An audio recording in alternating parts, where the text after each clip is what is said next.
All right, yeah, there's a few more seats in the front here. Always the last to go. And I'm going to give you permission to keep getting up and grabbing food or drink. We'll have like little breaks between talks and things, but do please feel free to do that as needed. So we have a couple of hours of programming. All right, thank you. Welcome to the 43rd Annual Caroline Thompson Memorial Lecture. And this is one of my favorite events. I am Dr. Sharon Gartland. I'm the program director of the UW-Madison Occupational Therapy Program. We have a couple of distinguished. Mary, do you mind? I know you hate having attention drawn to you, but she's going to get it anyway. Mary Schneider.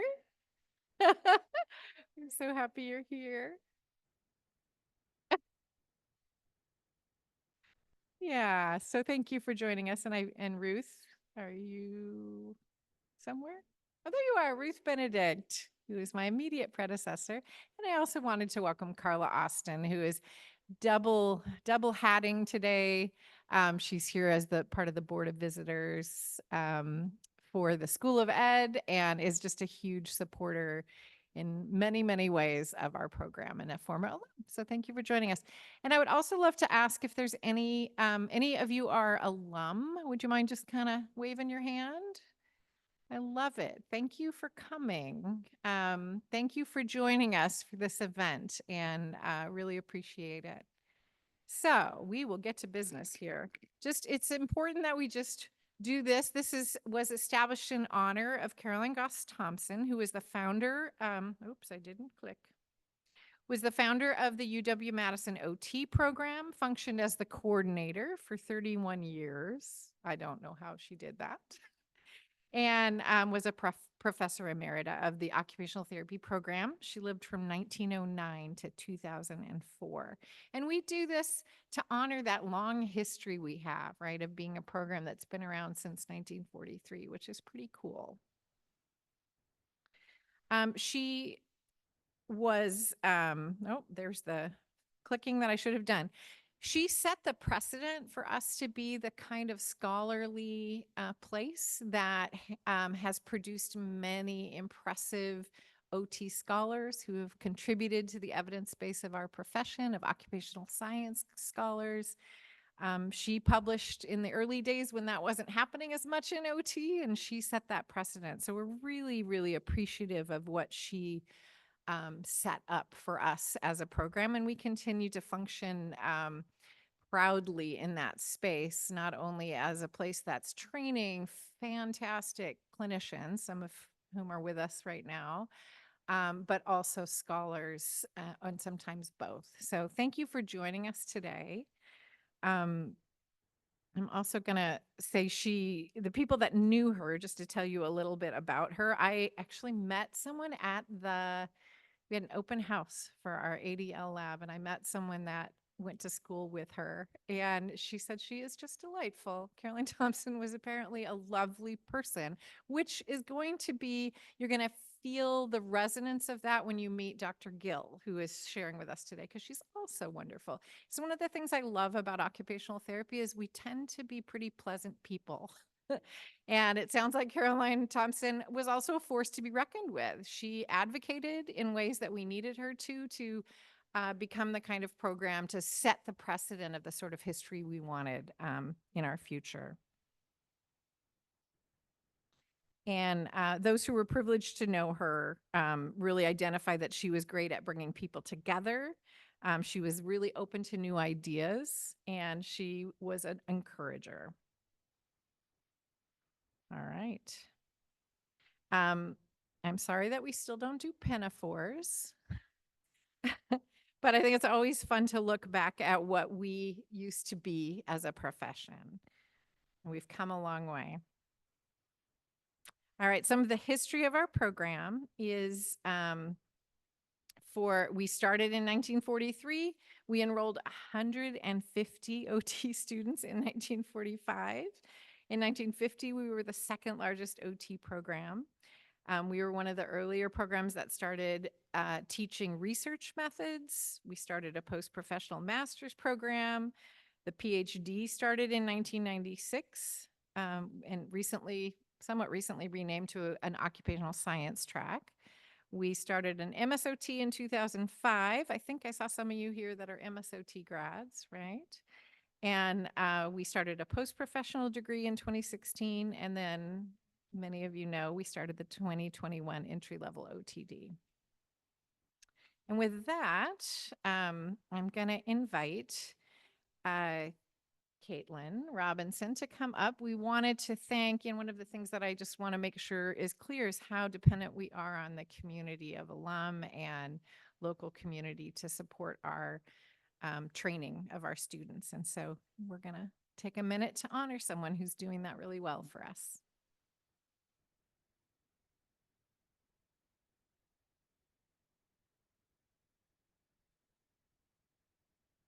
Hi, everyone. My name is Caitlin Robinson, and for those who don't know me, I'm the Academic Fieldwork Coordinator.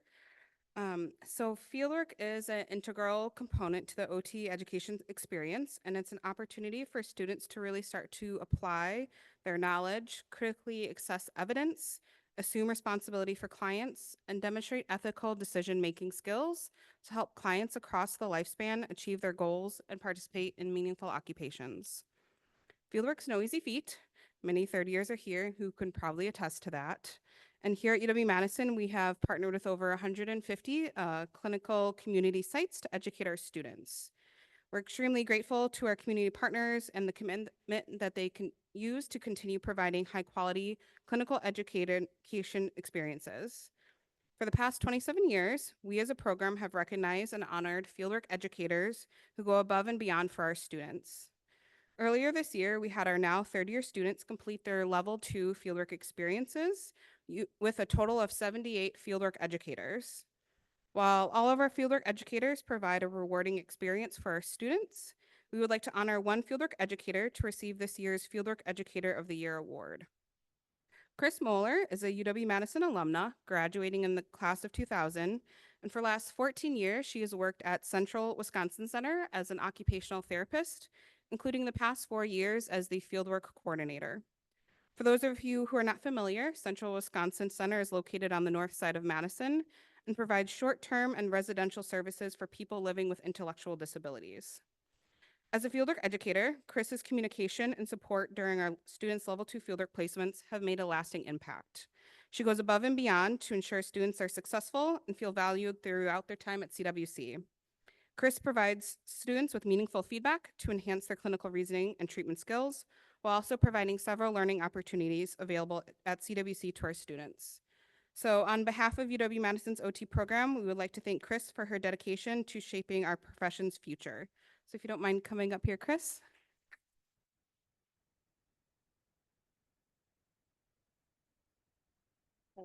First, I'd like to stand for the certificate. Thank you so much. T-shirt. We love housekeeping. We love it. Thank you so much.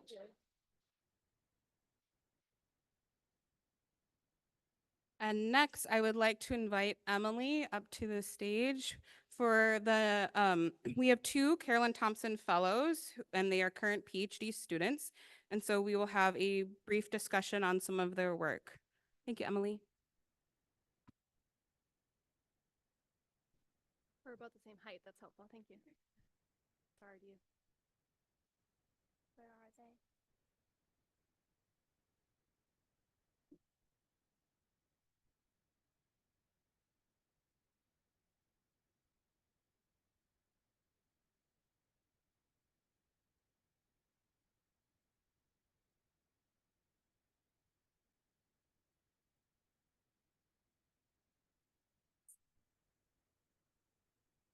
All right, I'm gonna do some tech stuff on my end, and thank you for your patience while I do said tech.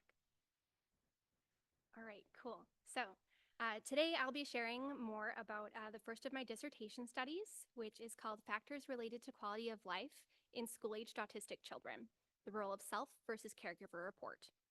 We recently submitted this work to the peer-reviewed journal Autism, and it's currently under review.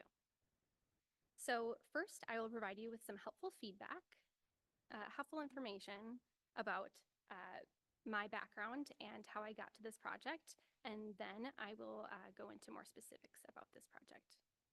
I'm trying to get my cursor back, so here we go. There we go. So I might be a millennial, but tech isn't what I do. I have no idea what I'm doing here, let's be honest. All right, we're gonna try our best. We're gonna do this together. All right, so language is an evolving system. It's important that we work to understand the preferences of each individual community when we use language about them. The community should define that terminology, and we should respect that there might be individual differences in preferences as well as changes over time in the language that a community prefers. In the case of autistic individuals, many currently prefer identity-first language, like autistic person, but some might prefer person-first language, which is what many of us were taught in our OT programs. But that's not the current preference of the community, so that would be something like person with autism instead. And as some autistic individuals describe, their autistic brain is a part of them. It's with them every day. It's not something that they carry alongside of them like their purse or their backpack. So the use of identity-first language, as well as other language choices like differences instead of symptoms, co-occurring instead of comorbid, and non-autistic versus normally or typically developing are all intentional choices that we make. So my overall mission is to engage in translatable, clinically relevant, and community-engaged research that promotes understanding of the autistic experience.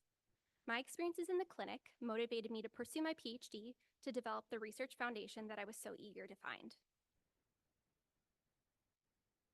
A key goal of my work is gaining a better understanding of the experiences of autistic children in the areas of motor skills, sensory features, attention deficit hyperactivity disorder, or ADHD features, and daily living skills. So here's a snapshot of my past work. First, we found that motor skills and sensory features together better predict daily living skills than motor skills or sensory features individually. Second, fine motor skills are particularly important for daily living skills. Later, as a part of an OTD project with the class of 2024, we found that autistic children with ADHD demonstrated, this computer is not the same as mine, demonstrated higher sensory features and lower motor skills than autistic children without ADHD. And all of this information helps us understand the autistic experience. But while each of these is important, we need to be thinking about the end goal, which is supporting quality of life. So now we'll jump into the project I'll be sharing with you today. So what is quality of life, or QOL? While there has been substantial increase in the amount of research related to quality of life in autistic individuals, many quality of life articles, both related and unrelated to autistic individuals, define quality of life differently, or they don't define it at all. In this project, we define quality of life as the subjective, culturally influenced assessment of a person's well-being across different domains or contexts, including physical, social, and emotional domains, among others.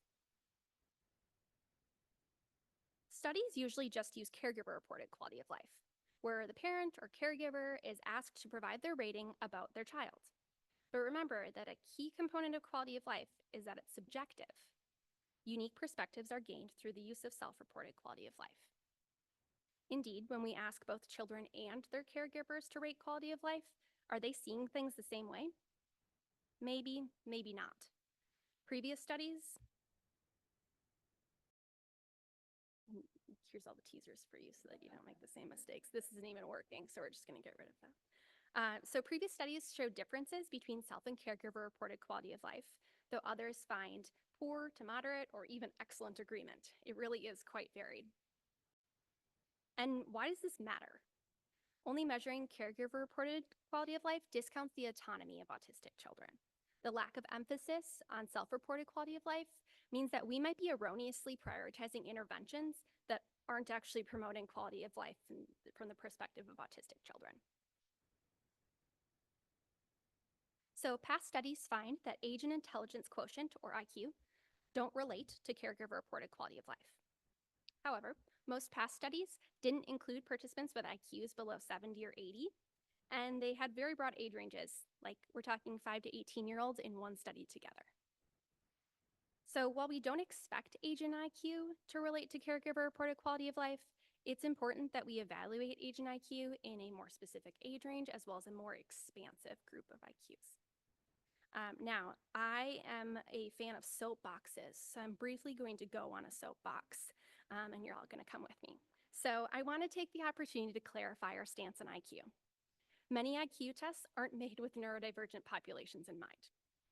So therefore, while we do administer IQ assessments as a part of comprehensive testing protocols, and doing so is expected, unfortunately, by many funding agencies and reviewers alike, we don't support the use of IQ to provide so-called functioning labels. So moving on to autism and ADHD features, these are common areas of study when looking at factors that might relate to quality of life in autistic children. And both autism and ADHD features relate to caregiver-reported quality of life, with lower autism and ADHD features related to higher quality of life. Similarly, sleep difficulties are associated with lower caregiver-reported quality of life. But sensory features have not been studied as much, with the only current study looking at autistic children younger than age 5. And in that study, more sensory features were related to lower quality of life. And ultimately, while all this information is great and helpful, we still don't know what might be contributing to self-reported quality of life in autistic children. And a better understanding of the factors that relate to self-reported quality of life when considering the perspectives of, again, both self and caregiver report would help support autistic children in their pursuit of good quality of life, such as through services and supports in their everyday activities and environments. So our study included 59 autistic children and their caregivers, and these dyads were mostly mothers and sons. Children were generally between 5 to 11 years old, so think about like elementary school age. And while most of the children were male, we do have more representation of autistic females than many past studies. Our participants were mostly white and non-Hispanic, and they came from households, about half of them came from households with annual estimated family incomes of $100,000 or more. Importantly, we did not require that participants meet a particular IQ cutoff, nor that we require that they communicate using spoken language. So for our measures, we used a child's chronological age and their score on one of 2 IQ tests, the Differential Ability Scales, 2nd edition, or the Kaufman Brief Intelligence Scales, 2nd edition. Caregivers completed questionnaires about their child's autism features, ADHD features, sleep difficulties, and sensory features. To measure autism features, we used the Social Responsiveness Scale, 2nd edition. To measure ADHD features, we used the National Initiative for Children's Health Quality, Vanderbilt Assessment Scales. Sleep difficulties were measured using the autism-specific version of the Child Sleep Habits Questionnaire. And lastly, sensory features were assessed using the Sensory Experiences Questionnaire version 3.0. Both children and their caregivers completed the Pediatric Quality of Life Inventory version 4.0 as a measure of the child's quality of life. So first, we found poor agreement between self and caregiver reported quality of life, which tells us that children and their caregivers don't agree on the child's quality of life. In our study, caregiver reports of quality of life were higher than the child's self-report. Now, what about age, IQ, autism features, ADHD features, sleep difficulties, and sensory features? One thing that's important in research is emphasizing effect sizes. We commonly hear about significance and p-values, but these are really sensitive to how big or small your sample is. Effect sizes instead tell us how strong a relation is and are not as impacted by the size of your sample. And there are lots of different ways to measure effect sizes. I'm not going to go into a stats lesson here, but in general, a bigger number is better. So first, age and IQ did not relate to quality of life and had very small to small effect sizes. This is consistent with past studies, but in our more inclusive range of IQs and in a more streamlined group of ages. Next, autism and ADHD features, as well as sleep difficulties, demonstrated significant medium to large size interactions of reporter. An interaction of reporter means that these areas only related to one specific report of quality of life, so either self or caregiver reported. So then we looked more specifically at these results one reporter at a time. Looking at caregiver reported quality of life, we find medium to large size significant relations for each of these three areas. But in self-reported quality of life, we find very small non-significant relations. And these results tell us that autism and ADHD features, along with sleep difficulties, are strongly related to caregiver-reported quality of life, but not self-reported quality of life. Last, sensory features demonstrated a large size significant main effect with quality of life.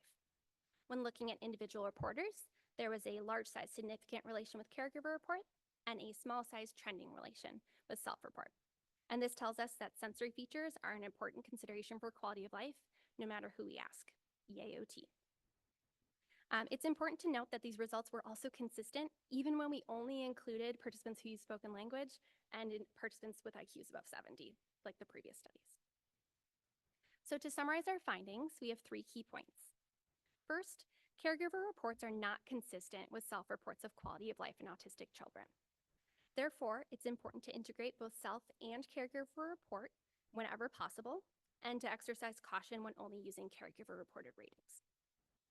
Second, sensory features are related to quality of life regardless of reporter.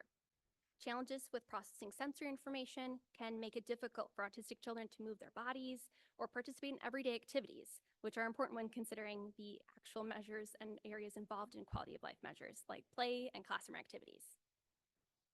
Third, other factors like sleep quality, autism features, and ADHD features are important to the caregiver's report of their child's quality of life, but not the child's own report of their quality of life. These findings suggest that children might not weigh autism features, ADHD features, and sleep challenges as heavily as their caregivers when thinking about quality of life.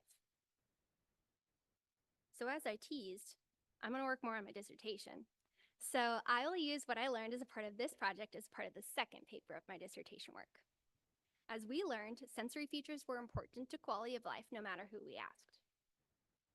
Past work demonstrates the relation between sensory features and participation.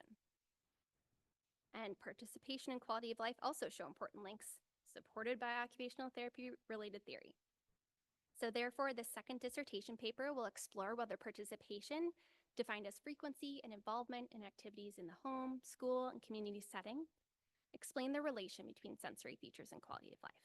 And these analyses are in progress, and I will be sharing those as a part of my dissertation defense in April 2025. I'm abundantly grateful to multiple sources of funding, and this work would truly not be possible without their support. So during my time at UW, I've received 4 fellowships, including the Carolyn Thompson Fellowship, and my data comes from 2 NIH-funded projects. And these projects have also supported me directly financially during periods of my PhD. And both of these projects are funded by the Eunice Kennedy Shriver National Institute for Child Health and Human Development. But while funding is valuable for research, people are critical. These folks deserve many thanks for their contributions to my work. They include the participants and families in our studies, our community advisory board, current and past lab members, including Dr. Olivia Surgent, who is with us on Zoom. And I'm also mentored by an exceptional dissertation committee, including Dr. Carla Astra, Dr. James Lee, Dr. Lauren Bishop, Dr. Sharon Gartland, and Dr. Brittany Travers, my dissertation chair and primary mentor. So in one of my first conversations with Brittany, back before COVID, because I started my PhD in September 2020, don't recommend, I told her I was only doing research for my PhD and then never again. That was rather naive of me because as it turns out, I love research. And Brittany is an exceptional mentor, scientist, and person, and I am so grateful for her mentorship over the last several years. So thank you, and we have time for questions.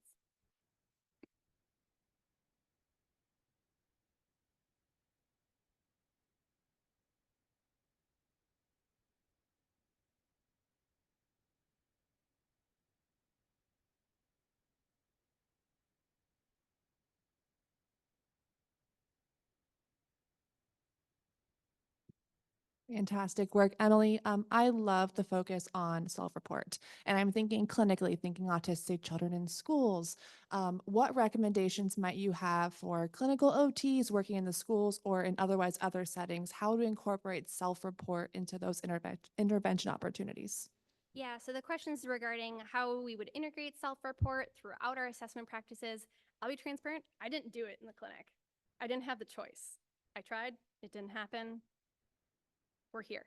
So there still to this day aren't a plethora of choices. We were very strategic in our choice of our self-report quality of life measure. It's one of the ones that starts the earliest. So self-report can start at age 5, and this measure has age modules. So 5 to 7 is designed for their level of comprehension, 8 to 12, 13 to 17, and so on. The questions are the same. They're just worded differently. The 5 to 7-year-olds have a visual scale that they can use. You can go down based on a person's level of understanding, and they match the caregiver report. So many self-reports are in adults are developed separately, and they are standalone measures.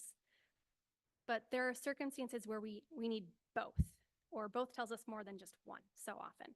And these measures are quick. This quality of life measure, we can get it within 5 to 10 minutes. And it doesn't matter if a child responds using spoken language or if they point, we are able to get it successfully with all of the kids. And that's been a real highlight for me. Unfortunately, participation measures, we're not quite there yet.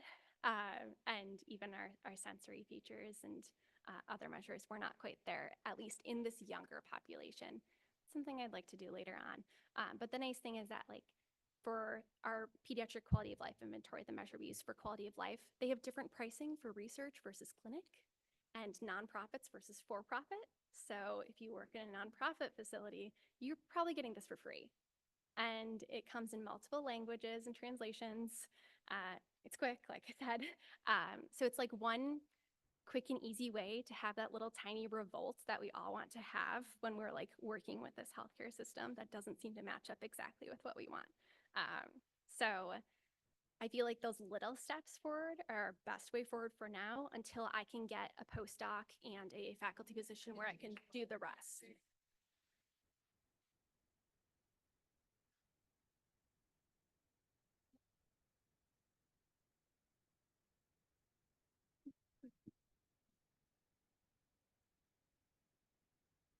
My question is, did you have any of those parent dyads where you had a parent who was an autistic person, and if that affected the reporting on their child? Yeah, so it's a super interesting question. I would love to know if we have any parents or caregivers who identified or have a diagnosis of autism. We don't ask specifically about it, but we do a really extensive screening process, and parents have told us. So we know, but it's not necessarily a structured question, at least right now. So that's something I definitely like to think about more, just because I feel like when you're someone who experiences it every day, how you view something might be very differently than someone who doesn't, right, wrong, or otherwise. Obviously, all parents are doing their best, but so no, but not yet.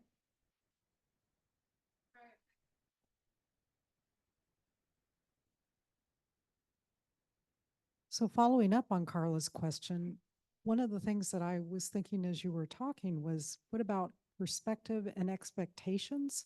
That I think a caregiver might have very different expectations of what quality of life is than the individual themselves. And how do we control for that? Yeah. So how do we control for perspectives versus, yeah, okay. I love that. So one of the things that I've tried to address with that is that we very intentionally, so like in my second model, my participation one, I have them happening separately.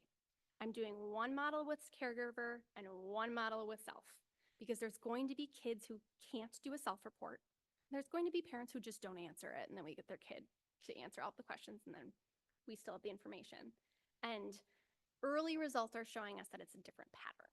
So while I'm not able to exactly examine as a part of my dissertation, which is going to be done and not perfect, I think later on I want to think about like more intentionally thinking about how are you interpreting this versus how it's intended to be interpreted. A lot of these measures and a lot of measures period are not necessarily designed from the outset for self-report. They're just adapted, or they're not designed for autistic individuals. Literally a big part of my postdoc plan. So I think it's a matter of we're going to have more qualitative information that I'm not equipped to collect at this time. I'm gonna need some more training for that.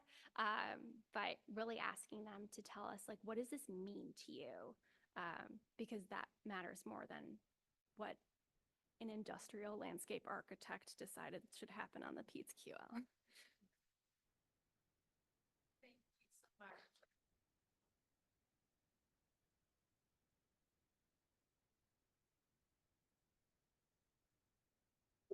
Oh, here's my weapon. All right, let's see if I can switch. I'm gonna need you, Lisa, sorry. Probably X out. Okay. And there I did it.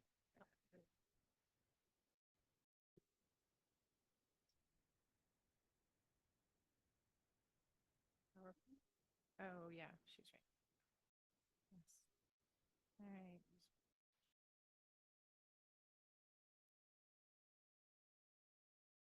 Okay, I wanted to invite Sam Elmore up to just share some, just a brief word about a loss that we had this year of one of our alums. So thanks for joining us.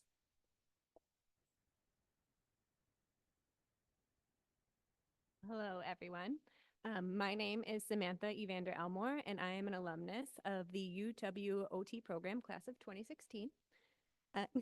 Earlier this year, we lost a member of the UW-Madison OT family, and tonight we wanted to take a couple of extra minutes to remember our friend and classmate Annie Cook, who we lost far too soon. I know all OT cohorts think they're the best, but 2016 really was the best. We all started our OT program as strangers, not quite knowing what the next few years of our lives had in store, but we all quickly realized we would be able to rely on each other for support. We were and still are a close-knit group that genuinely cares deeply for one another, and Annie was no exception to this. If you ask anyone from our cohort to describe Annie, you'd hear them talk fondly about Annie's kindness and keen ability to listen. And I'm not talking about the casual listening with friends that we all usually do. Annie really listened and cared about whatever you were going through, no matter how bad, good, big, or small you had going on. She was always curious and asked thoughtful questions and made those around her feel seen and heard. Annie found joy in simple pleasures like nature, animals, especially her cat, music, and her friends and family. The news of losing Annie hit a lot of us very hard because we all loved Annie and we knew she loved us. We'll always miss her, and she left us with many great memories.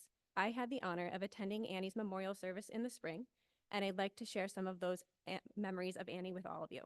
One of the largest themes of the day included all of her loved ones talking about how she was a giver, and this is how we remember her too.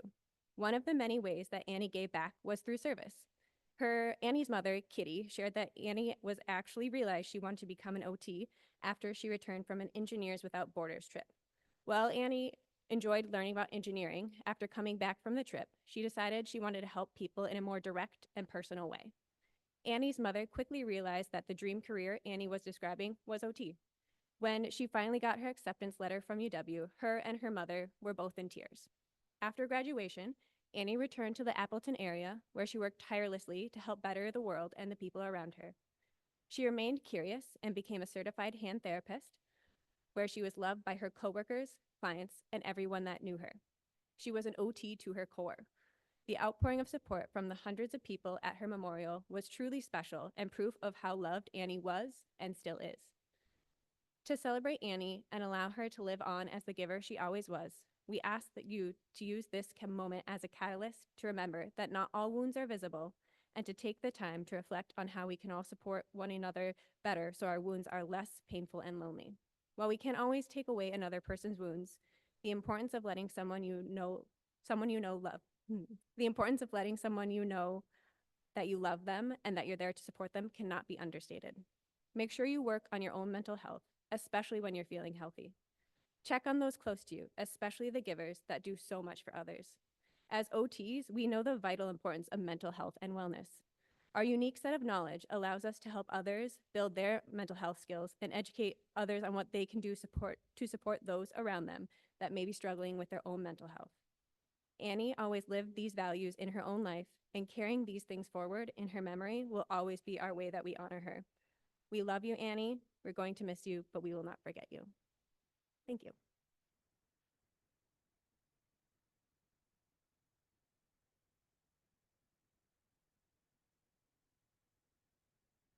Thank you. I know that's not easy to do. With that, we are going to transition. I'm going to get there.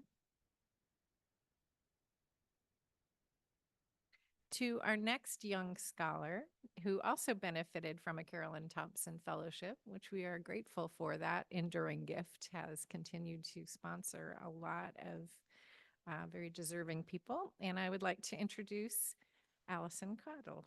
Come on up and share with us a bit of your work.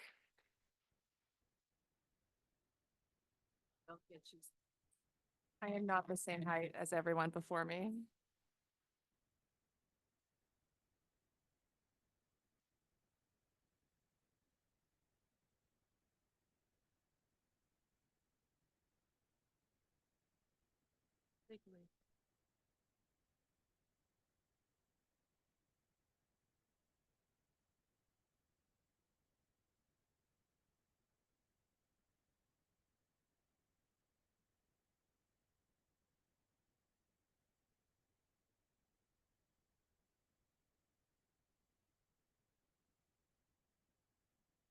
I'm in no rush.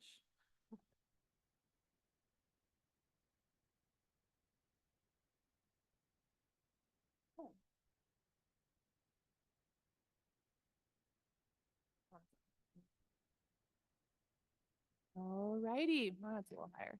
Good evening, and thank you for your continued attendance and focus on this presentation. I will be speaking today, and my presentation is titled Communities of Care, Impacts of the COVID-19 Pandemic on the Community-Based Nonprofits that Serve People with Disabilities in Wisconsin. So who am I? I am tall, I have blonde hair, and I'm wearing a tan sweater today. I'm also a PhD student in Dr. Carla Osterau's lab. Some of my favorite occupations include coaching volleyball, advocacy, and coffee. This is me working my first election as a poll worker with iced coffee in hand.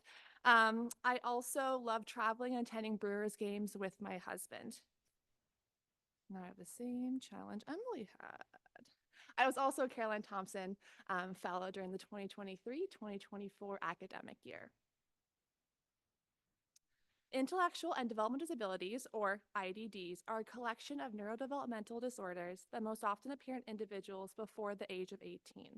They are most often represented by cognitive differences, as well as challenges with adaptive functioning. People with IDD may require assistance with activities of daily living to support their participation at home and in the community. Past health research has also shown that people with IDD are at an increased risk for certain primary or secondary health conditions that affect their quality of life. We didn't plan this, but nice little segue, Emily. And these may include epilepsy, type 2 diabetes, decreased mobility, and epilepsy. I already said that. COVID-19 was undoubtedly a difficult time. I think everyone in this room could fill their own 15-minute talk about the challenges during the pandemic.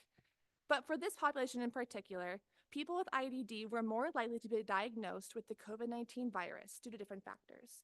These factors include an increased risk of viral exposure, potentially from care workers entering their home and increase that viral risk, as well as many people with IDD live in shared or congregate living situations, and this might have also increased their risk of exposure as well. In fact, not only do people with IDD have an increased risk of diagnosis, having an intellectual disability was the #1 risk factor for COVID-19 related death. We also know that the current healthcare system is highly inaccessible for people with disabilities, and some of these barriers may include transportation or mobility challenges, sensory differences, inaccessible language, or provider communication styles. From other IDD-specific research during the pandemic, we also know that people with IDD were just as vulnerable to the psychosocial effects of the pandemic and associated lockdowns. Sudden changes to daily routines, increased anxiety or uncertainty about the pandemic, and continuing challenges with receiving equitable health care all contributed to these challenges. The focus of this project in the Austral Lab, funded by the Wisconsin Partnership Program, was to learn more about how the COVID-19 pandemic specifically affected people with IDD in the state of Wisconsin. We address this project aim through a wide variety of sources and methods, including people with IDD, their care partners, and the communities that serve them. For this presentation today, I'll be speaking about some of our interviews and qualitative work that we did with nonprofit organizations in the state of Wisconsin. We did 20 interviews with leaders of nonprofits across the state of Wisconsin. The figure you see on the right is the map of Wisconsin. The mauve shaded counties are counties where we had one participant, and you see Dane County there at the southern region. We had 3 individuals who did an interview with our team. Interviews were conducted between March and August of 2023 and lasted between 45 and 90 minutes in length.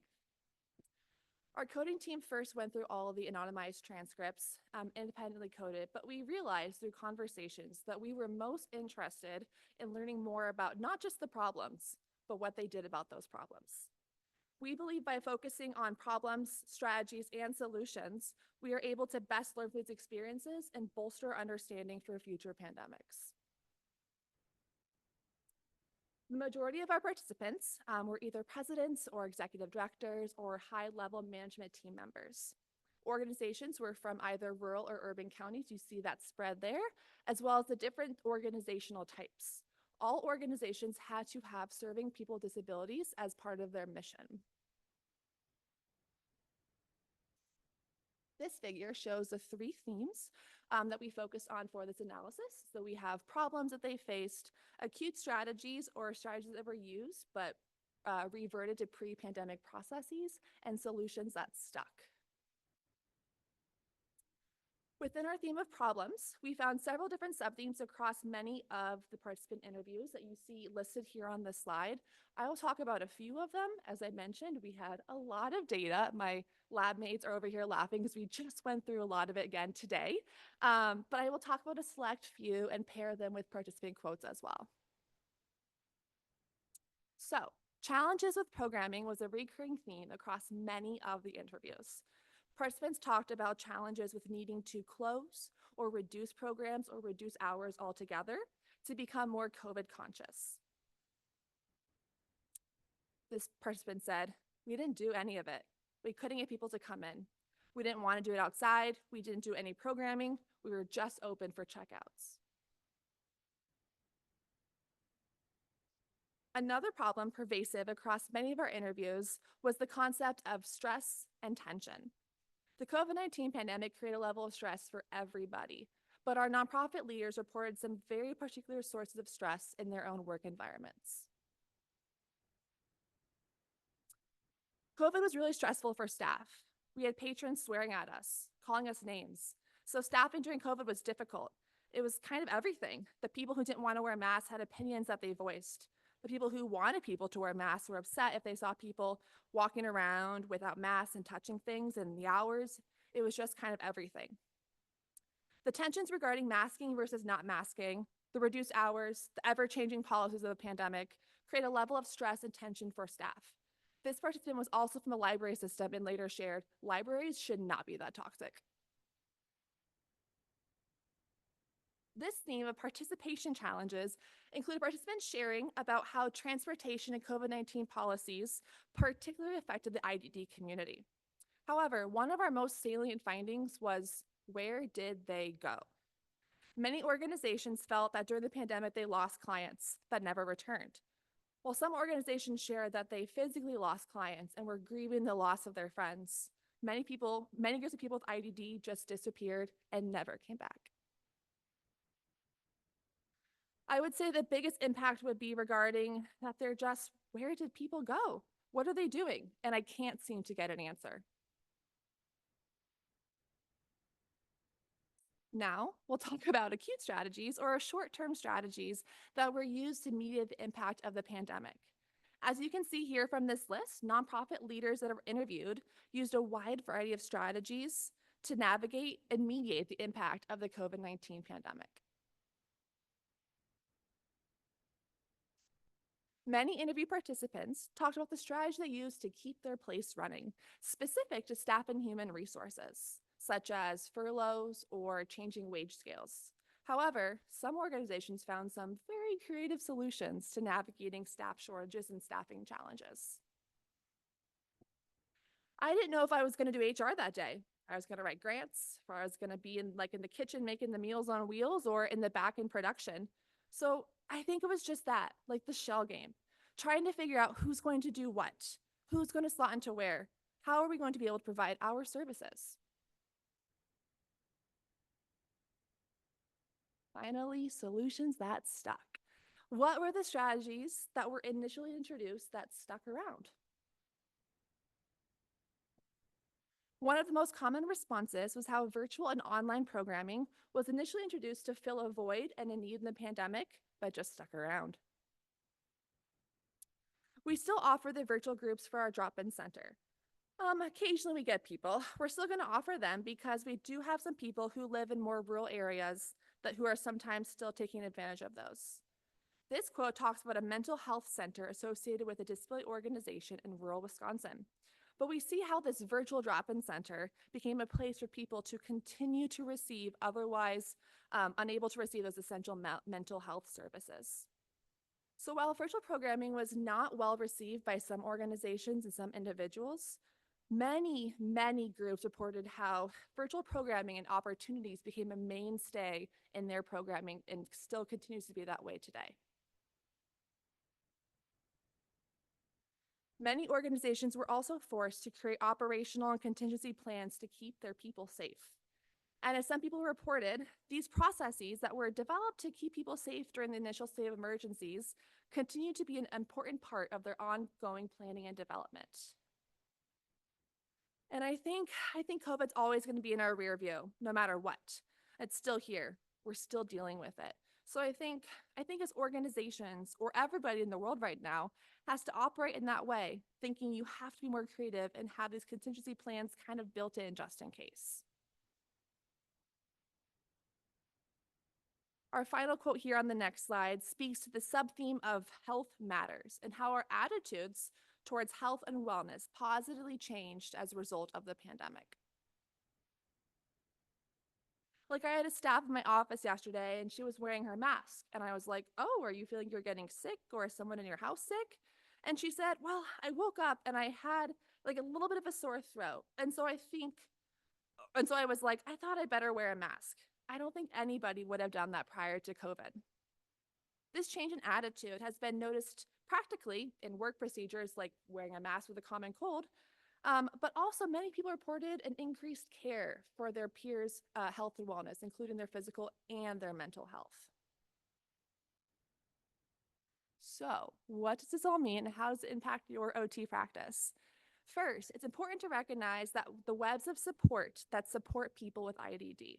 These individuals may rely on support systems, including paid staff and community organizations, for full participation with their ADLs.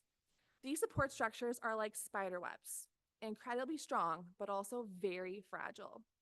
We as OTs need to recognize, working with this population, that they may rely on support networks for that participation in meaningful activities. And when we experience disasters, these support networks can break. As OTs and future OTs are present in this room, we know that OTs are connectors and initiators of collaboration. So work with your clients, understand their support structures, and collaboratively develop a plan of what to do in case one of their spider webs and their webs of support breaks. Similarly, we also know from the earliest COVID-19 literature that people with IDD are a vulnerable group and sensitive to the effects of the COVID-19 pandemic. In the event of a natural disaster, like a hurricane in southern Florida or forest fires in Northern California, we need to understand the IDD community may be impacted differently. We saw in our own results that participants disappeared and never returned. A heightened awareness of potentially increased vulnerability is essential here. We also found that people with disabilities who were also rural dwelling or from minority racial ethnic groups had compounding experiences of discrimination and exclusion, and this also extended to their caregiving communities. If we as OTs are prioritizing inclusive and person-centered care, We also need to understand that we are considering intersecting identities as well. Future research can and should continue to consider these intersecting identities and how community-based organizations influence participation for these groups as well. And finally, our findings reiterate the ongoing need for advocacy and policy change. One of the most impactful findings of our study is that many organizational leaders felt like a pandemic or a natural disaster or crisis will happen again. What can we learn from this experience, and how can we make improvements and change to be supportive for these future experiences? By engaging with policymakers, raising public awareness, building groups or coalitions to addressing these issues, we can drive meaningful change forward. As OTs, we are uniquely positioned to be involved in these advocacy efforts to shape a more inclusive future. A special thanks to all of the individuals that supported coding of these transcripts and analyzing them. And what questions do you have? Thank you.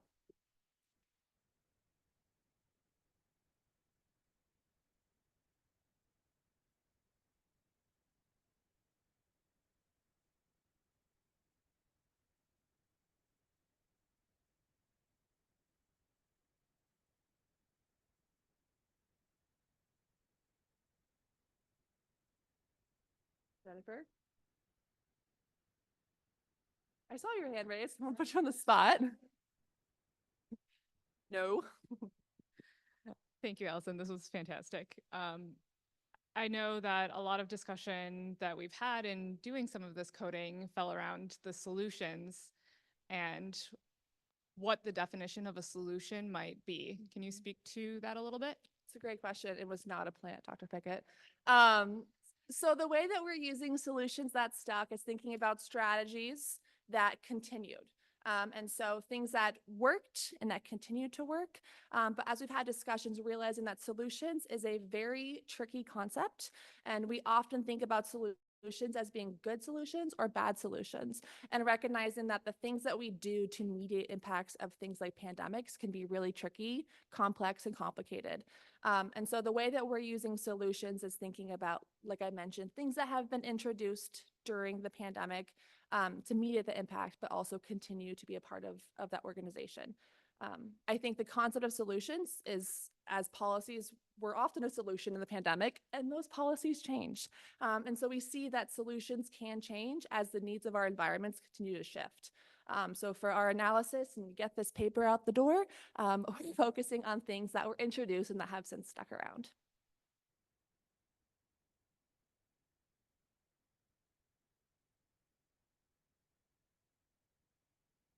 Thanks for a great talk.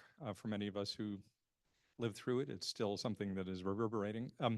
As you were doing your coding and analysis and looking for themes, did you explore other kinds of theoretical structures like disaster preparedness, in which there's been a fair bit of work, not just recently, but stretching back for decades or even centuries, and then historical structures, because those have certainly influenced and changed the impression of disabilities and its resilience or lack thereof? Yeah, it's a great question. As far as disaster preparedness, I know there's a lot of really emerging literature from the OT community thinking about occupations and how those are affected by disasters. To give you a little bit of a clue into this project, we initially started with a pretty traditional inductive coding scheme of what do we see, what's happening here, and some of the preparedness piece came up in that. As we were talking and having conversations, Jennifer's laughing because we had a lot of conversations, we realized that by focusing on problems, solutions, and strategies, by adjusting our theme away from a more traditional inductive approach, we can create very actionable plans. So our plan for this paper is to go to a nonprofit journal to be very specific and targeted, thinking about what can we do in the event of the next step.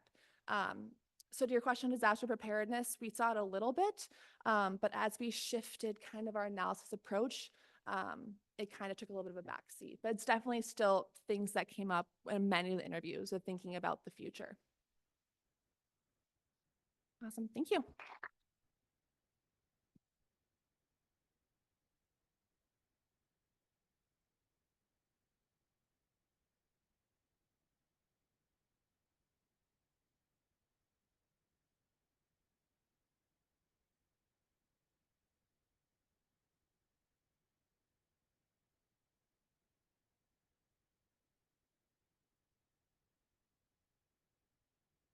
I am not as tall as Allison. All right, it is my distinct honor to be able to introduce our final and keynote speaker of the evening. So Dr. Gill finished her bachelor's degree at Carnegie Mellon, did a master's degree at Tufts University, which I've been told I can say out loud here, but not in Boston. Okay. And finally went on to do a PhD at New York University in New York City. All of those things are amazing.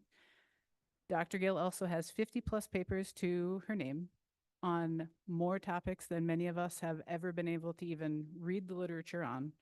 She is a genuinely gifted scholar and perhaps most importantly is the, I believe, I am confident in saying, the one other OS researcher with a gate mat in her lab. And so I get the distinct honor to introduce my peer and colleague, Dr. Simone Gill.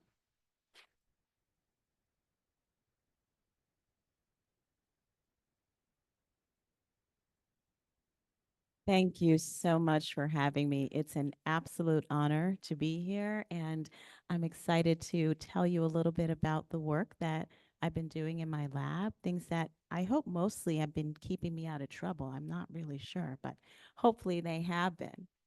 My work has been informed by my clinical practice, and as a clinician, I worked in pediatrics. And so this connection between my research and my clinical practice has been the case from the very start. So like more than 15 years ago, I was working as an eager new occupational therapist at a school for children with physical and developmental disabilities. This was a preschool in Long Island where I had been living. And I was told that I'd be working with this 4-year-old child. Some of the things that I read about her said that she had trouble doing things like tying her shoes and making her way through an obstacle course. So I excitedly came up with some activities that we could do together. And I went to her classroom to meet her. And when I met her, I sensed this immediate disconnect between the things that I had read about her and what I suspected was at the heart of some of her challenges.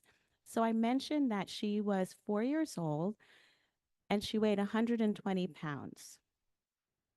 I have a personal journey, personal health journey also, connected to the work that I do.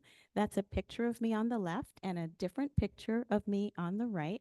So I'm 5'2", and at one point in my life, I weighed 225 pounds. And so this is not a story about sort of body size in particular. At that time, I also was hypertensive and I was pre-diabetic. Those are things that also are part of my family history.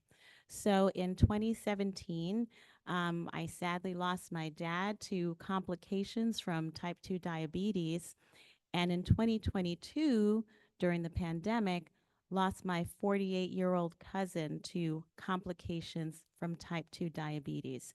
So my heart is truly in this work, and I really have this interest in understanding how the makeup of our own bodies and the things that we have to do in the environment impact our ability to kind of make our way from one place to another. What I'm going to play right now is a clip from one of my favorite shows called American Ninja Warrior. If you're familiar with that, you'll see that this person is getting ready to do this course. Megan Martin has one thing on her mind, getting to the warp wall. Anything less and she'll be So she had to make the match between herself and where all of those platforms were. She's a veteran and the other veterans are cheering her on. Including Casey Catanzaro, who we'll see next week, and Michelle Warnke, who You'll we'll see see in 2 weeks. also, Keep she's in mind, got to only hold on to 5 this sets, log tremendous upper body strength. and figure out Gotta lock how those legs in. tightly does she have to hold on as it goes plummeting down this She's got incline. those plum painted fingernails. We'll ready watch to her get busy. make it down to the other end. She does make it. So small. And she succeeds. So as she did that, I know, unbelievable, right? She had to make a match between herself, how far could she jump, right? How strong are her legs to get from one platform to another? How hard does she have to hold on to that log so that she is still on it by the time it makes it to the other part of the obstacle course. You'll see in this clip, this person's going to tackle the same course, but in a very different way. We've had amputees run the course before, but no one quite like Zach Gallen. And now just gonna take off that prosthetic leg. He's getting some well-deserved applause from the audience right now. And you'll see soon, he has a very different strategy. As he gets started, he's going to hop in place to keep his center of mass over his base of support, and then lean far forward to leap from one platform to the next. Unbelievable, right? So, same course, completely different strategies. As occupational therapists, adaptation is very central to the clinical things that we spend time thinking about. When people have special needs, they might have challenges with adapting their movements to what's happening in the environment. They might be hesitant to try out new ways of moving. They might have movement patterns that are a little bit restrictive, and they might have some difficulties with planning their movements ahead of time. So I'm really interested in how people match their bodies with the task constraints in the environment to be able to adapt their motor movements. Using the Person Environment Occupation Framework, PEO, we look at how people mesh their personal capabilities together with those task constraints created by the environment with the occupations that are important to them to perform in their everyday lives. So as an occupational therapist who studies motor adaptation, I care a lot about how people modify their movements to participate in occupations that are important to them. The role of intervention then could be to help people to tailor their movements to those changes in the environment along with their own bodies so that we can help them to kind of perceive and realize the full extent of their capabilities. One way to do that is to help people to practice, to encourage them to practice, because what practice can do is to increase their awareness of what it is that their bodies can do, and also how to modify their movements in accordance with things in the environment that might be changing. We use an ecological approach to the work that we do, in which we look at how people make the match between their bodies and environments. And those possibilities for action have to do with what it is that they can do and what's being expected of them. We also take a modern approach where we consider the neurological underpinnings of what it is that contributes to the selection and later execution of those motor actions that people perform. So we've got to be able to cope with multiple sources of variability. One source of the variability is the environment. Most often, ground's not really flat and uniform, right? It could be slippery, it could be squishy, there might be obstacles in your way, you might have a narrow path to walk down. Another source of variability is the body, and this is a picture of a very adorable baby taken over periods of time. And you can see that not only is he getting bigger, but his body proportions are changing. That also happens in adulthood during pregnancy. People have to adapt to changes in their bodies and then find a way to still make it from point A to point B. I use body size and body structure as model systems to understand adaptation. And in my work, we have examined adaptation looking at people living with obesity, people who have undergone weight loss surgery, and people living with knee osteoarthritis. We characterize adaptation during walking because it's like this cyclical, repetitive activity with large movements, which helps you to really see when there's been a change in a movement pattern, especially when we have examined a change that's happened in their bodies and we've imposed differences in the environment. So you can easily see the difference between someone quickening their pace to catch the metro or strolling along Lakeshore Path on a sunny day. The long-term goals of our work are to develop systems to optimize health outcomes, create interventions that help to reduce the risk of falls in people from different populations, and then to find ways to make methods to detect the fall risk before a fall happens. In this talk, I'm going to tell you about studies where we looked at adaptation from experimental tests where people crossed obstacles, and then where we also examined adaptation during community mobility. In this first part, we looked at the effects of body mass index on motor performance during obstacle crossing. First, I'll tell you about some statistics about obesity. It's a major public health concern across the world. In the US adults, 42.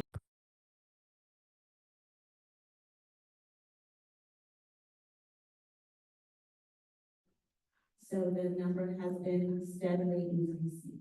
And it's been classified officially by the American Medical Association as a disease.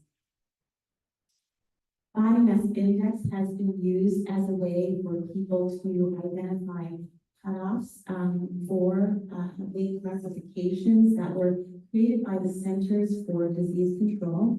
BMI is weight in kilograms divided by height in meters squared. And BMIs from 19 to less than just shy of 25, they categorize as normal BMI. Between 25 and just below 30 is classified as what they call overweight BMI. And then above 30, there are different classes. Class 1 would be from 30 to just below 35. 35 to just below 40 would be class 2. And then class 3 would be above 40. We know that for some people living with obesity that they experience physiological challenges such as type 2 diabetes. So for US adults who have type 2 diabetes, half of them are also people living with obesity. And that results in an increase in costs that are related to type 2 diabetes, which will increase from $48 to $66 billion in the US by 2030. There are also some structural differences that some people living with obesity experience. So they are at double the lifetime risk of developing knee osteoarthritis, which also results in increased medical costs, particularly related to knee replacements. Also, knee replacements have been increasing among people from 45 to 65 years old, which is concerning because that's a procedure that had been commonly done in people 65 years and older. One thing that's talked about less is how obesity can impact function. What do I mean by function? I mean what you have to do to get from one place to another to navigate safely through your environment. And that has to do with particular parts and aspects of the body that affect movement and tasks in the environment. So are your joints able to support you when you are moving from one place to another? And when we're thinking about tasks, we're not only thinking about what it is that people have to do, but how hard is the task that they need to do. So how long are the steps that you need to take to get from one place to another? How high do you need to lift your foot to step onto a curb? There are some things about obesity that sometimes creates challenges in terms of being able to do those things. Obesity impacts function. In studies, many of which were done, not only mine, but many other colleagues have examined those with different classifications that are comparing those living with obesity and those with what they're calling normal BMI. So for people living with obesity, most often walking patterns tend to be slower. They walk with their feet farther apart and spend more time with both feet on the ground, and then also have a bit more challenge with balance as they're walking. Now, those differences we think are done in an attempt to increase stability.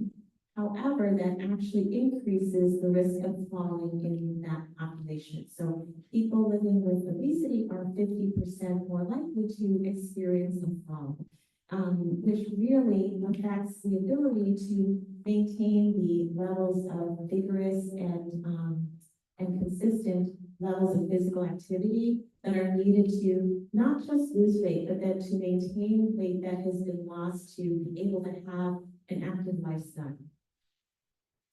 So I just told you about lots of different things that impact walking patterns with increased body mass.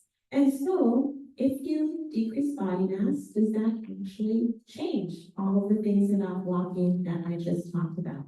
Well, we asked that very same question in a group of people who underwent bariatric surgery and experienced weight loss. We tested them before they underwent surgery and then a year later as they walked on flat ground and then crossed obstacles of different heights. Our participants included 19 women who were in their 40s. Before surgery, the average BMI was around 42, which I mentioned was in that class 3 range. And then after surgery, it was just below 30. We measured their walking patterns with a mechanized gait carpet. And we chose measures to really kind of highlight what would be relatively related to fall risk. So we looked at step length, how long were the steps that they took, step width, how far apart were their feet, velocity, how fast were they walking. First, we had them walk on flat ground 10 times, just at a self-selected pace to gather their initial walking patterns. Then we had them walk over obstacles that kind of were a proxy for things that they might encounter in their everyday lives. So they crossed for 10 times low, medium, and high obstacles. Each of those were blocked within the height, but we counterbalanced the height across people so that not everyone crossed those heights in the same order. At the end, we had them walk for 10 more times on flat ground to see whether they had recalibrated to the walking patterns that they had when they began the study.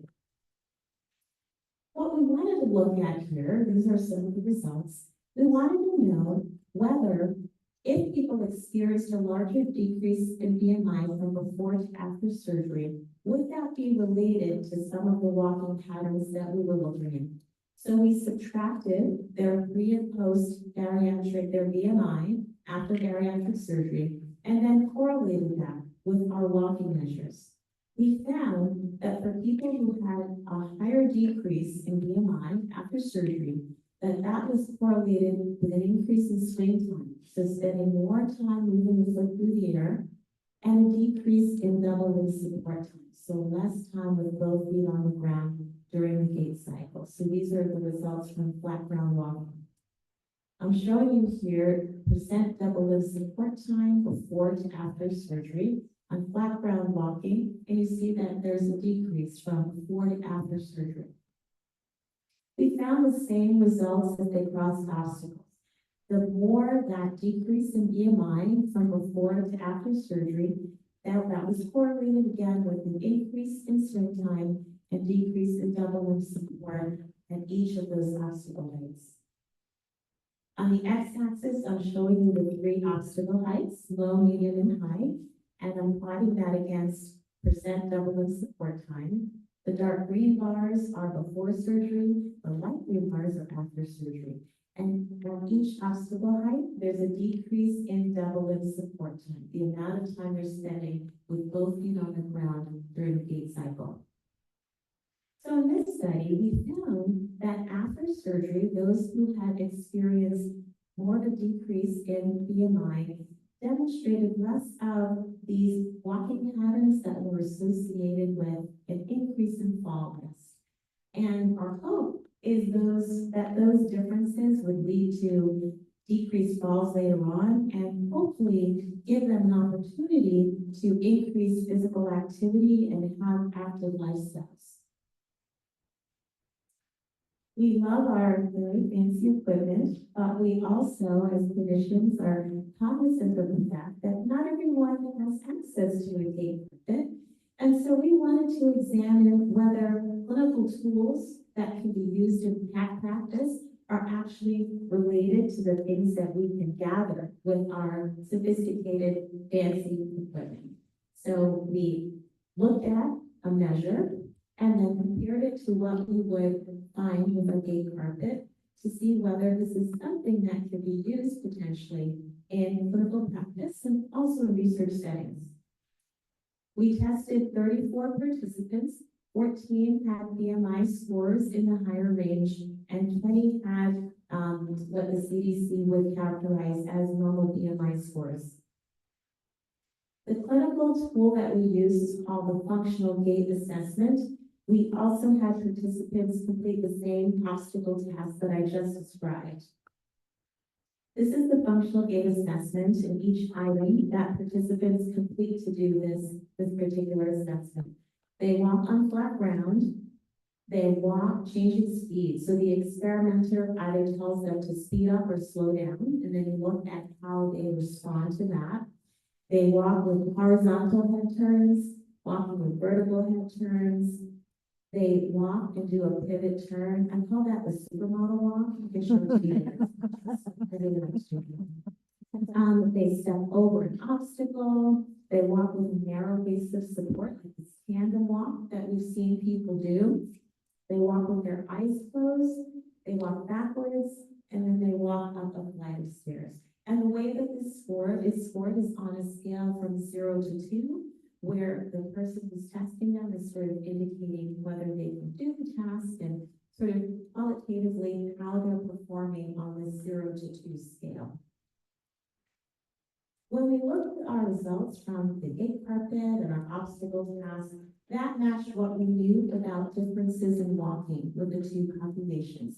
Those with the higher BMI tended to walk more slowly, take more steps when they walked, walk with their feet wider apart with higher periods of double lift support time.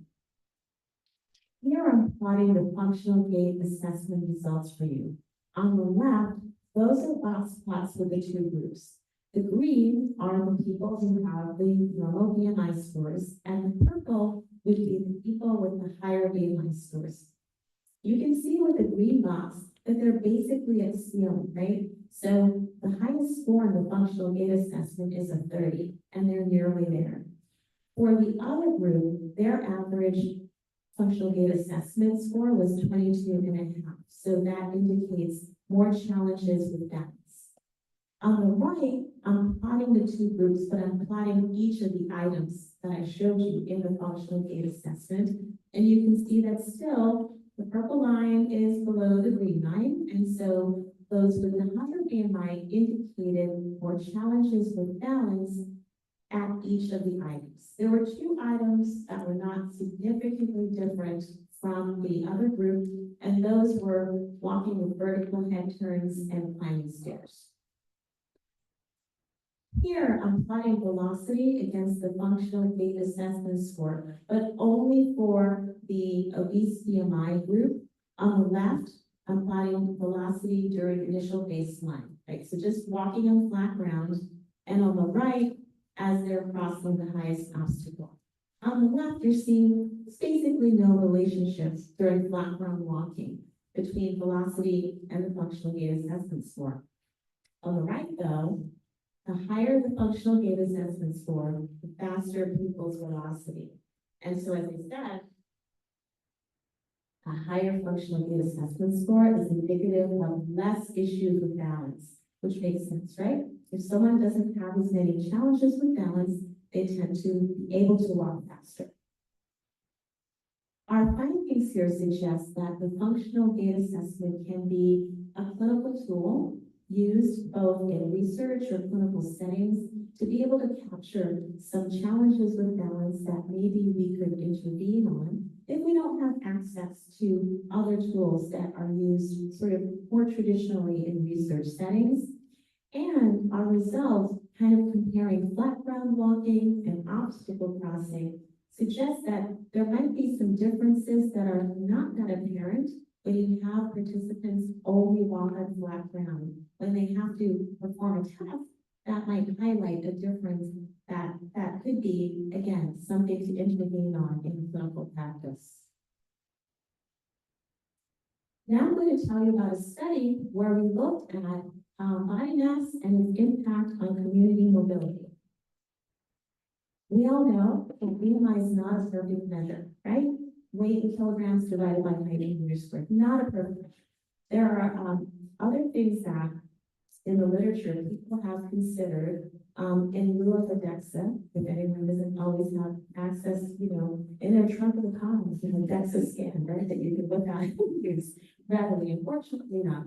The literature suggests that the distribution of body mass is also related to metabolic issues and also differences in the biomechanics of walking. So in this study, we looked at if there were differences in people's development of challenges with walking speed or walking distance, comparing overall body mass and waist circumference, which was our proxy for body distribution. The study sample that we used came from the Osteoarthritis Initiative. This is called the OAI. It's a longitudinal study of people who are either at risk of or who have knee osteoarthritis. And these individuals are from 45 to 79 years old, and they were followed annually. The data collection sites were in 4 different studies: Baltimore, Columbus, Pittsburgh, and Pawtucket. The outcomes that we cared about were walking speed and walking distance. And so walking speed was measured with a 20-meter walk, and that was measured with a stopwatch. People started at tape, and then the experimenter timed how long it took them to walk that 20 meters. The 400-meter distance walk, participants walked that 20-meter distance 20 times. And so we had to determine, okay, what would be indicative of developing difficulty with walking speed or walking distance after 4 years. So if at baseline, someone was able to do the 20 meters in less than 1.2 meters per second, we got that number from the literature, which suggests that that's the speed that you need to walk to engage in safe community mobility. If they could do that at baseline, but they could not do that 4 years later, then we indicated that they had developed difficulty with walking speed. With walking distance, if they could walk 400 meters at the initial baseline, but they could not do that 4 years later, then they had developed difficulty with walking distance. I talked already about BMI, so that was our measure for overall body mass. Waist circumference, we used cutoffs that were created by the World Health Organization that are indicated as small, medium, or large, not words that I love, but those are the words of the World Health Organization. And there are different cutoffs for men and for women. We looked at these other factors as potential contributors to some of the outcomes that we might see. So we looked at how age, sex, race, education, participants' reports of physical activity, and their disease status related to knee osteoarthritis, including reports of pain, how that might contribute to our outcomes. Overall, we started out with 4,796 people in the study. Then we had to apply our inclusion and exclusion criteria. So some of them were very basic. For example, they have to have measures of waist circumference for us to be able to include them in our analysis. So once we applied all of those different inclusion and exclusion criteria, our sample for, I think on the left, I have community speed. That was 2,646 people who were included in our analytics sample. And for distance, that's 3,460 people that we were able to include in those analyses. Our main analysis included calculating risk ratios. So with risk ratios, we wanted to know what was the likelihood of someone sort of developing difficulty with walking speed or walking distance over that 4-year period. So with risk ratios, you create this reference group, which is kind of like a control group that the comparison groups are compared to. So our reference group was people with normal BMI scores who also had smaller median waist circumferences, according to those World Health Organization numbers. Then we compared each of the groups to that reference group. So if your risk ratio is equal to 1, that means there's no difference in the likelihood of either of the groups developing difficulty with speed or distance. If the risk ratio is less than 1, that means that the reference group has more of a likelihood of developing those challenges. But if the risk ratio is greater than 1, that would mean that the comparison group has more of a likelihood of developing those difficulties. So now I'm showing you results for walking speed. The 2 boxes that I'm highlighting are 2 different groups. People who had BMIs that were in the overweight BMI class and who also had smaller median waist circumference. And then the second box would be people who had BMI scores that were obese BMI scores and also smaller median waist circumference. When we compared them to the reference group, there was no difference in the likelihood of them developing walking speed or walking distance challenges 4 years later. So if you look all the way to the right, those risk ratios are almost equal to 1, right? So in this case, there was no difference between the groups. But here, what I'm showing you are people who had overweight BMI scores and large waist circumference, and those who had obese BMI scores and large waist circumference. And they respectively had 1.5 and 2.2 times the likelihood of developing difficulty with walking speed compared to that reference group. We found similar findings for walking distance. For distance, again, waist circumference was really the measure that told us more information about how more likely were those groups to develop difficulty with walking distance. So they were 1.5 and 2.4 times more likely to develop that challenge compared to the reference group. So overall here, these results suggest that body distribution of body mass told us more information about who might be more likely to develop challenges that we could hopefully intervene on compared to just looking at body mass by itself. And so future measures should include more things than BMI, way more than waist circumference, of course. But again, this is a measure that could be used and pretty readily by people in clinical practice if they're interested in knowing about something, another parameter that might give them more information about how their clients might be impacted by function, right? Because you could just use a tape measure. And we also need more of a broad understanding about how body distribution might impact our clients' functioning.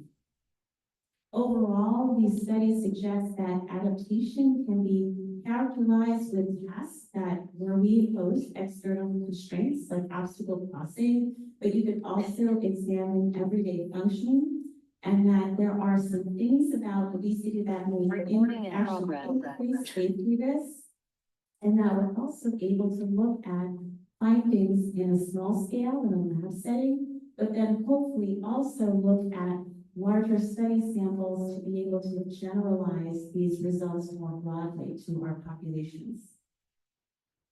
I'll tell you about some of the other things that we've moved on to across different health conditions and also from the developmental context. We collaborated with a group of colleagues at Oxford Medical Center, and these people were experts in examining how to reduce alcohol consumption in a group of people living with HIV who had alcohol use disorder and who actually also had been using substances. So this was a grant funded by NIH from the NIAAA Institute, and I was a co-investigator on this grant. So my team and I were focused on how to reduce fall risk in these individuals living with HIV. So there have been improvements in drugs that people living with HIV take, and they have been living longer, but they've been now living with chronic conditions because of that. And there are co-occurring conditions that have actually also had that they're now experiencing things that you would anticipate they might encounter 20 years later. So, you know, increased falls. And that was why we focused on this particular issue. So we created and conducted a fall prevention intervention for this group of people living with HIV. You can read about our study protocol that we created for that intervention in the Substance Abuse Research and Treatment Journal. And you can read about the randomized controlled trial for the fall prevention intervention that we conducted, which we published this year in OTJR. We've also been looking at sort of motor function from a developmental context, and we've been collaborating with colleagues in the Department of Psychological and Brain Sciences at Boston University, and also colleagues at UCLA. And this study is called Predicting and Optimizing Language Outcomes in Autistic Children Who Are Minimally Verbal, affectionately called POLO. They're really good. So I'm not going to do doing that. This is an NIH grant coming out of NIDCD, and I am a co-investigator of this grant. So my team is focused on looking at the relationship between gross motor function and oral motor function. The oral motor work is being done by colleagues at Massachusetts General Hospital at the Institute of Health Professions. And what we're curious about is, so for some children who are minimally verbal and autistic, some of them do develop speech and some don't. And so my colleagues who are experts in speech are curious about whether oral motor function contributes to that. And the piece that we bring is in looking at, well, is oral motor function sort of generalized to gross motor function? If so, maybe we could create interventions that could improve both of those things. But if they're not related, then maybe we need very specialized interventions to kind of work on those different things individually. So we got this grant, we're like, yeah, we're gonna do it, this is awesome.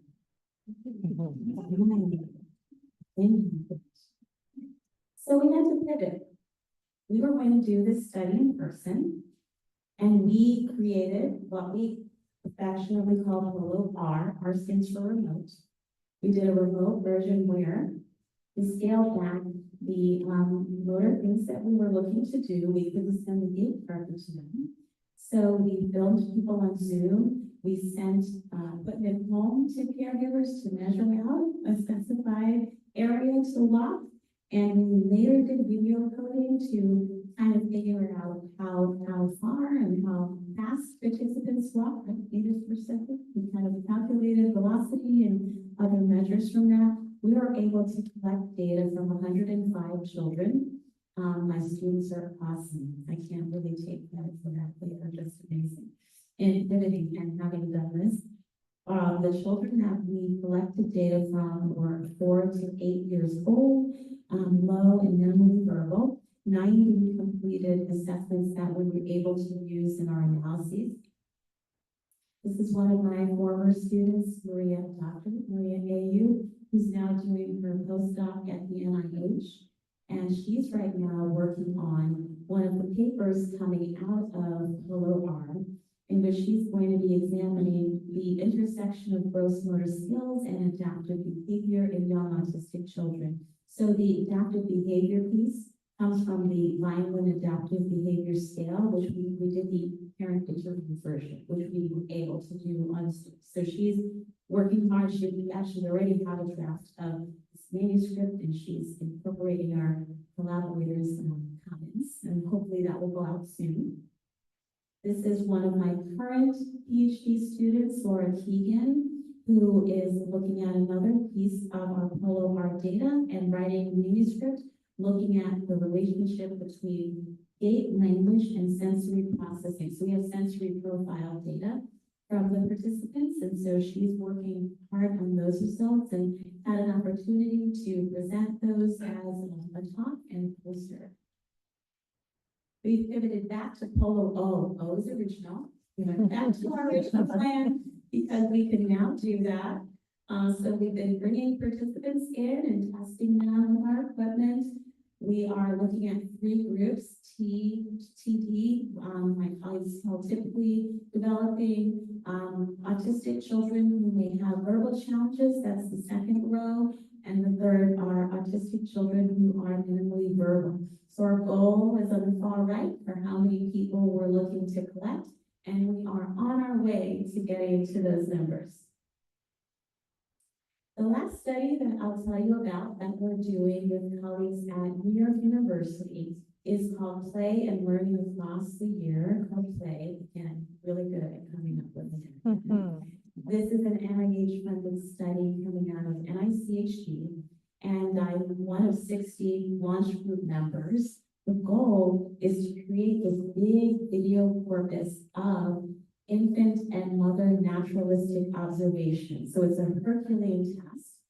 So we're going into the homes of 12, 18, and 24-month-old infants and filming interactions between infants and their mothers. The reason that there's so many of us involved in this project is because the goal is to create this big video database that can be used by researchers who are interested in asking lots of different questions across developmental domains. That might be motor, but we also have data that where people interested in social development can look at the data, speech, and so on. So we are in the process of collecting those data. I'd like to acknowledge the organizations that have funded the work in my lab, as well as my collaborators and my wonderful students and staff, and I couldn't have done any of this without them. So thank you very much.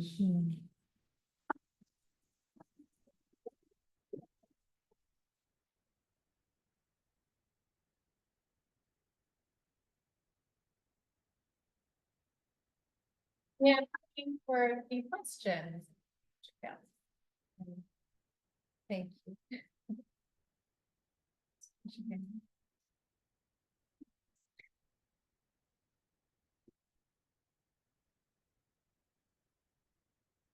Hi, Neil. Good. My question is on your BMI study. Since vision is so important to our balance, I'm thinking about diabetic retinopathy. Were there any differences between the control group and the test group in visual differences? That's an excellent question. We didn't test participants' vision. I have been asked that before. I suspect that the people that we tested, although some of them were living with type 2 diabetes, they were not quite at the point at which that might have been something that they were experiencing.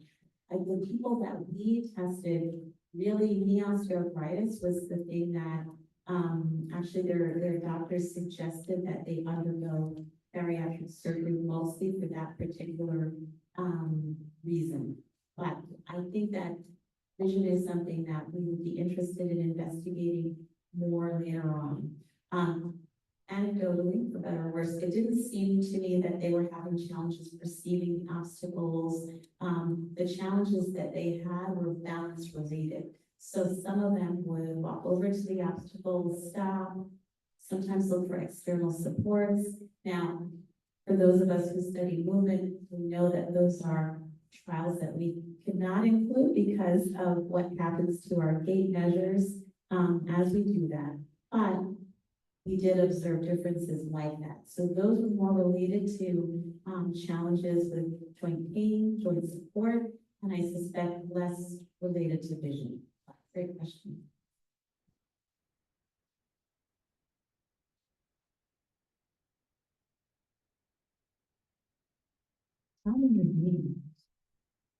My name is Casey. My question is also related to the first study you talked about. So obviously weight is very heavily stigmatized in American society. And I'm just curious like what challenges that caused, if any, like within that group you were working with and then how you approach that. Yeah, great question. It's interesting. I was telling someone this the other day. I used to do this kind of talk and completely leave out my personal experience. And I think that that created the perception that I myself had judgments about the population that I was studying. And a friend of mine who knew about my history said, why don't you ever talk about your own experiences?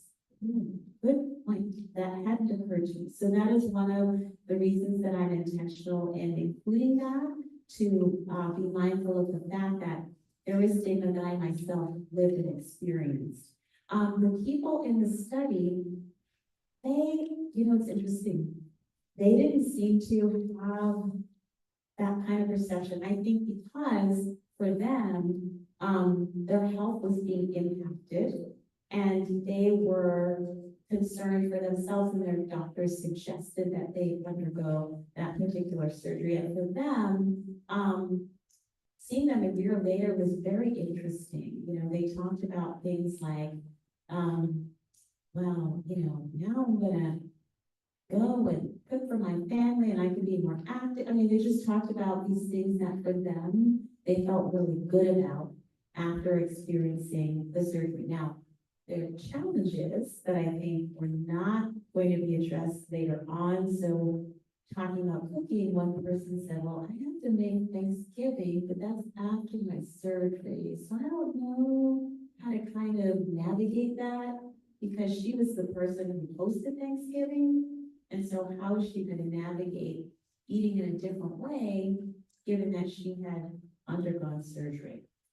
There were other differences that were quite fascinating. One person decided to start flirting with a study coordinator.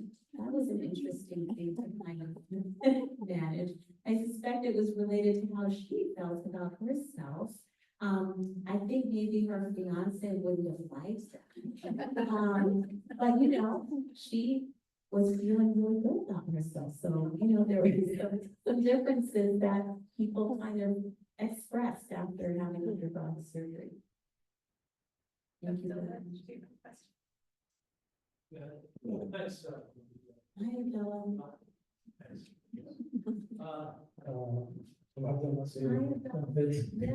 So I have two questions. The first question is for the second study you have done. So you recruited like 20 participants.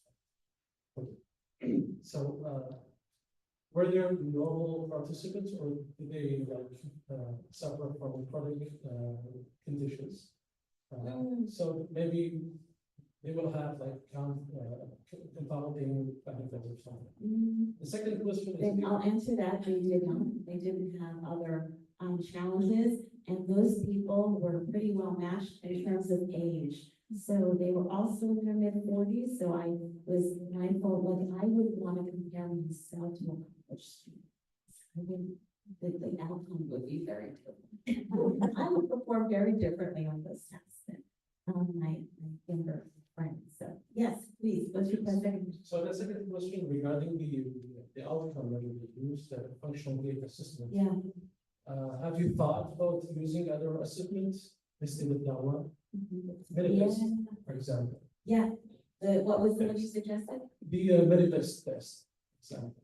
Well, the reason that so I talked to my physical therapy colleagues and sort of asked them, like, okay, listen, I thought about the bird, I thought about the tongue. Seems to be too easy for these participants. So the second group of people that you're referring to were not people who were eligible for surgery.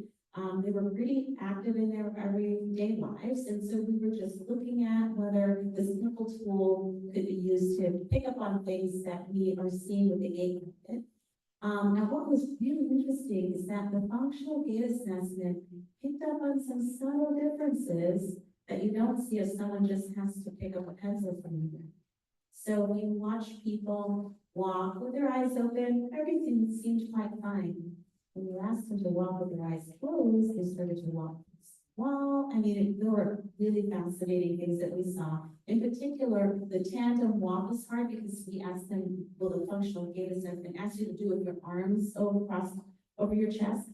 And so they couldn't do all these compensatory movements to compensate for the challenges of families. So the functional gait assessment showed us some really interesting things that would not have been apparent with other assessments that are kind of more suited to people with very sort of more extreme balance challenges than the population that we were. Thanks for that question.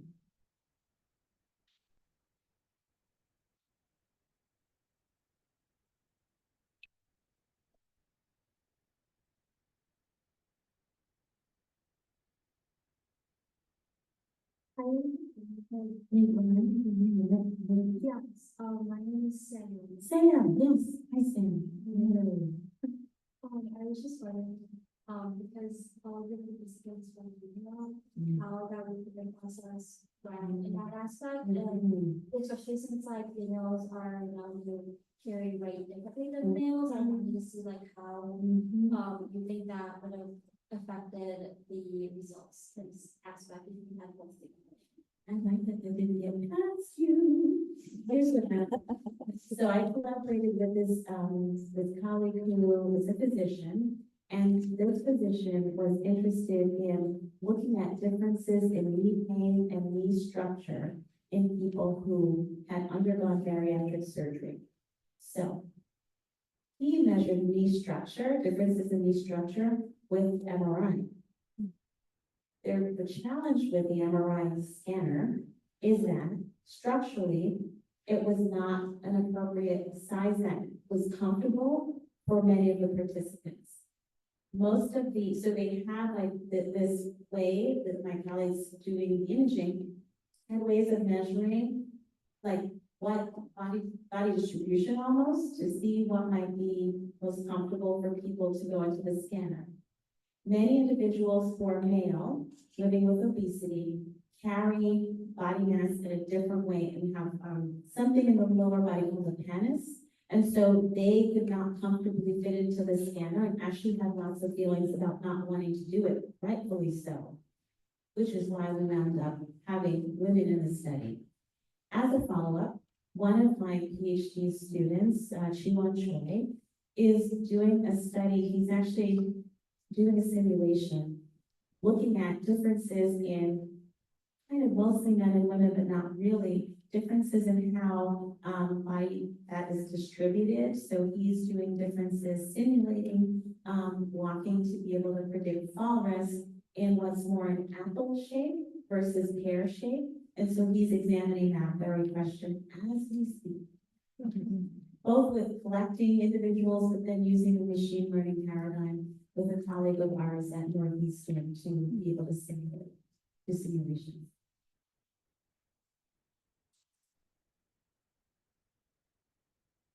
My name is Susanna. Hi, Susanna. Hi. And I know recently there's been a lot of pushback with the use of BMI because a lot of people don't think the calculation and helps much in that. So I was just curious if you could like explain your thought process as to why BMI was chosen as a measure of performance. Yeah, great question. Many people before me in the literature had used BMI and thought that it was a measure to use. I can say anecdotally for myself, I mean, so for someone, for example, who is a football player, their higher BMI is likely due to more muscle mass. The individuals that we were testing were not in that same circumstance. And I can say for me that nor was I when I was in a different place with my health journey. So I think that it's not a perfect measure, but I think that for those who are living with chronic health conditions, that the higher BMI is for a different reason than for people who might be playing football, for example.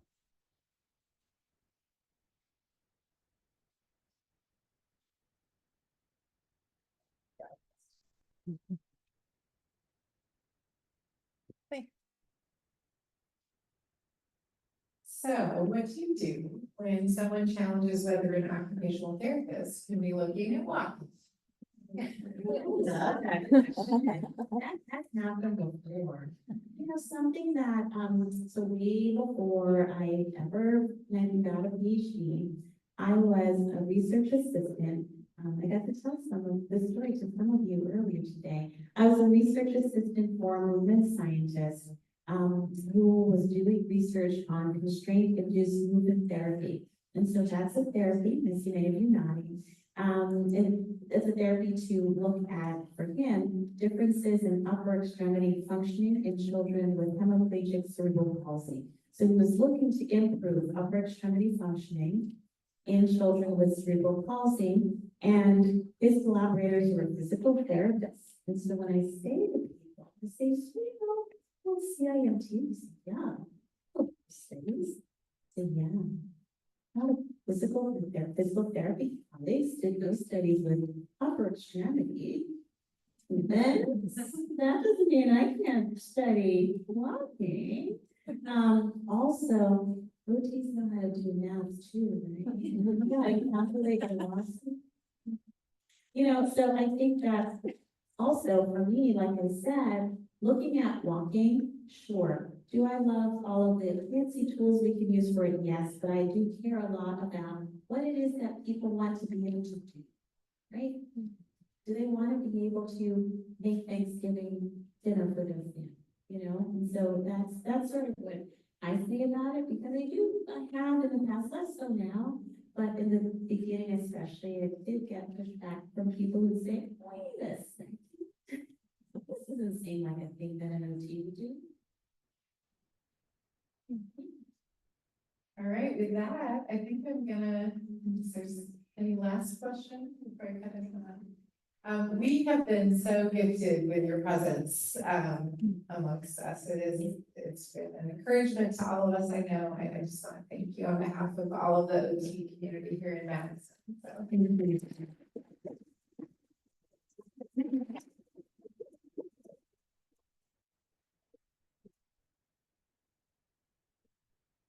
So, thank you, everyone, and we'll see you in a year at this event again.